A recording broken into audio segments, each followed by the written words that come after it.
Si vous nous rejoignez, bonjour et bienvenue dans ce bulletin d'information. La situation sécuritaire dans l'Est de la République démocratique du Congo était au centre des échanges entre le président de la République, Félix-Antoine Tshisekedi Tshilombo, et les ministres de l'Europe des Affaires étrangères de la France. C'était le jeudi 30 janvier. Suivez.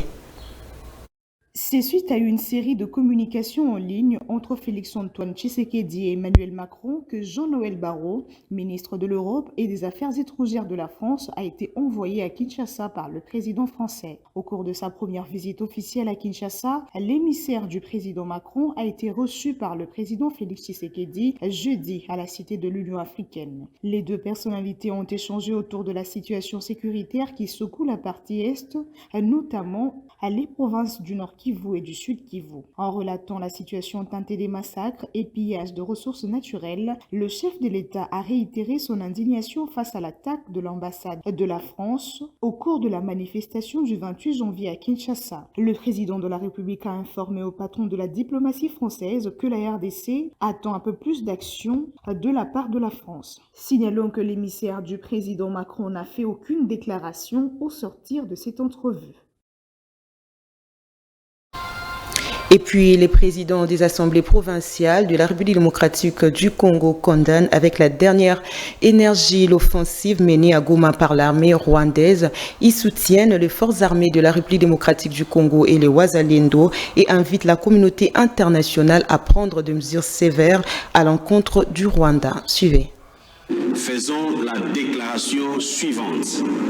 1. Condamnons avec la dernière énergie la récente offensive menée dans la ville de Goma, chef-lieu de la province du Nord Kivu, par l'armée rwandaise avec leur supplétif du mouvement rebelle du M23. 2. Apportons notre soutien total au commandant suprême des forces armées de la République démocratique du Congo, ainsi que de la police nationale congolaise, son Excellence Félix-Antoine Tshisekedi Tshilombo, chef de l'État. 3. Apportons un soutien et un réconfort moral à nos frères et sœurs du Nord Kivu qui vivent en ces moments innocemment une situation qu'ils n'ont pas voulu. 4. Réitérons notre attachement aux principes sacro-saints de l'intangibilité des frontières de la République démocratique du Congo, héritée de la colonisation. 5. Soutenons sans condition nos militaires de FARDC au front, ainsi que le vaillant compatriote Wazalendo. 6. Demandons à la communauté internationale de prendre des sanctions sévères à l'encontre du Rwanda. 7. Enfin, appelons toute la population congolaise à la vigilance tous azimuts et leur demandons de dénoncer auprès des autorités tout mouvement suspect tendant à déstabiliser les institutions de la République. Que Dieu bénisse la RDC. Merci. Les Congolais se sentent mobilisés de partout pour démontrer leur solidarité au FARDC et à la population de l'Est victime de l'agression rwandaise. C'était le jeudi 30 janvier dans plusieurs provinces. Emile Kambidio pour le reportage.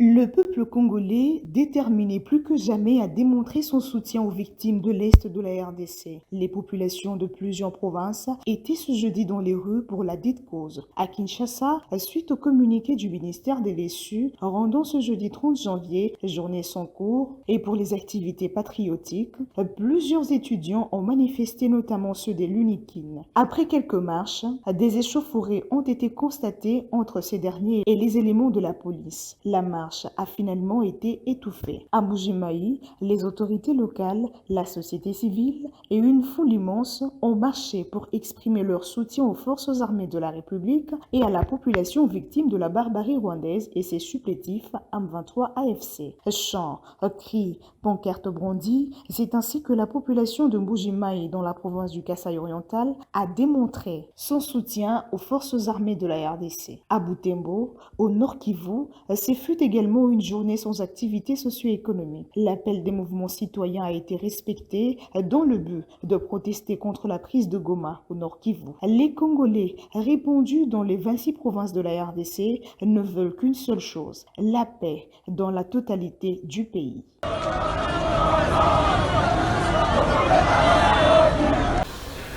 Le président du CESA, Christian Bossembe, a interdit toute diffusion d'informations relatives à la guerre sans s'appuyer sur les sources officielles, car aller à l'encontre de cette mesure entraînerait des sanctions sévères. Suivez ces propos recueillis par Shadrach Tinta.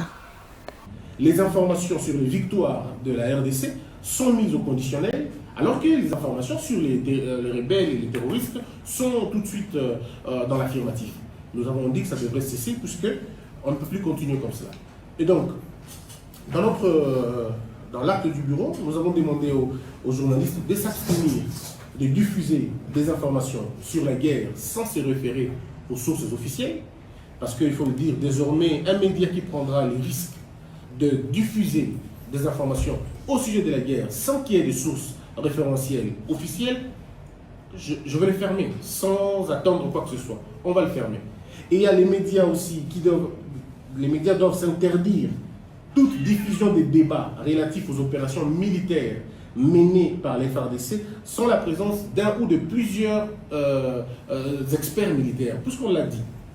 Et chers amis de la presse, vous devez le savoir, quand on parle de la santé, on fait appel aux médecins. Quand on veut parler de l'architecture, on fait appel aux architectes. Alors il ne faudrait pas que lorsqu'on veut parler de choses cruciales, comme celle de l'armée, que l'on appelle simplement des analystes politiques que l'on trouve aujourd'hui au Congo. Alors là, on se dit, non, il faudrait laisser ça, l'exclusivité, aux professionnels. Et les professionnels, on en trouve beaucoup. Et encore ici, il faut le dire, quand on dit expert militaire, on ne dit pas membre du gouvernement.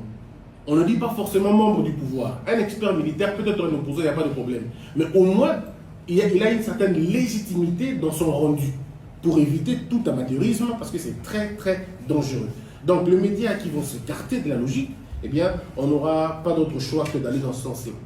Et les émissions à téléphone ouvert, ça on l'a dit aussi, on a vu quelqu'un ouvrir sa télévision, dans le cours d'une émission, il appelle avec son téléphone un habitant de Goma, et il lui pose des questions, et l'habitant de Goma se met à dire des choses. D'abord, on ne sait pas si effectivement il est à Goma, on ne sait pas si ce qu'il dit est vrai ou faux.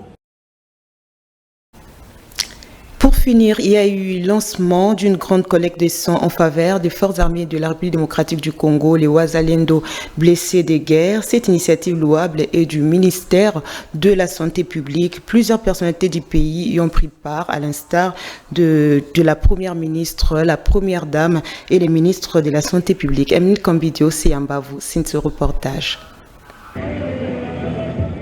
Si la partie est de la RDC est touchée, c'est tout les Congo qui a mal. C'est à cet effet que le ministère de la Santé a lancé un appel aux Quinois pour une campagne de grande collecte de sang. Ce jeudi 30 janvier à l'esplanade du Palais du Peuple, plusieurs ont répondu avec solidarité. Sur la première ligne, la Première Dame de la République et la Première Ministre qui ont donné de leur sang. C'est une manière aussi de contribuer à soulager les souffrances de nos compatriotes à l'aide, que ce soit au niveau des FARDC, des Wazalendo ou de la population civile. Et pour ça, j'en appelle à toute la population, nous sommes ici à Kinshasa, toute la population de Kinshasa, de venir pour faire ce don de sang. Nous avons besoin d'au moins 5000 poches, comme l'a dit Monsieur le ministre de la Santé, et tout Congolaise qui a vraiment cet aspect de solidarité est appelé à venir faire ce don-là pour nos compatriotes à l'Est. La charité bien ordonnée commence par soi-même, dit-on. Le patron de la santé, initiateur de cet acte louable, a prêché d'exemple.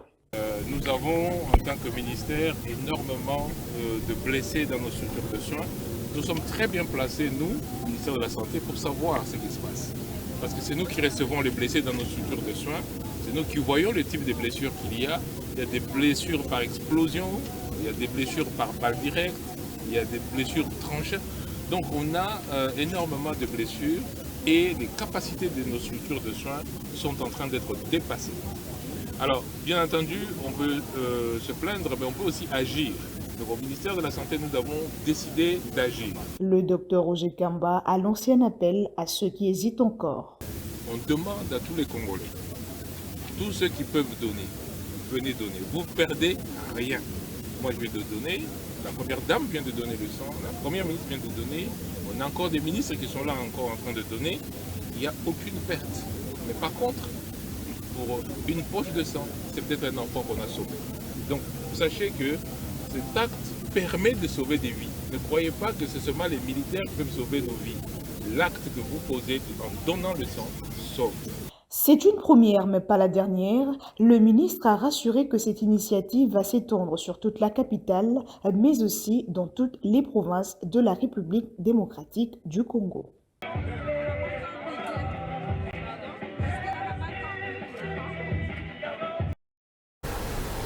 Ça n'est complètement fini pour cette session d'information. Merci de nous avoir suivis. Au revoir.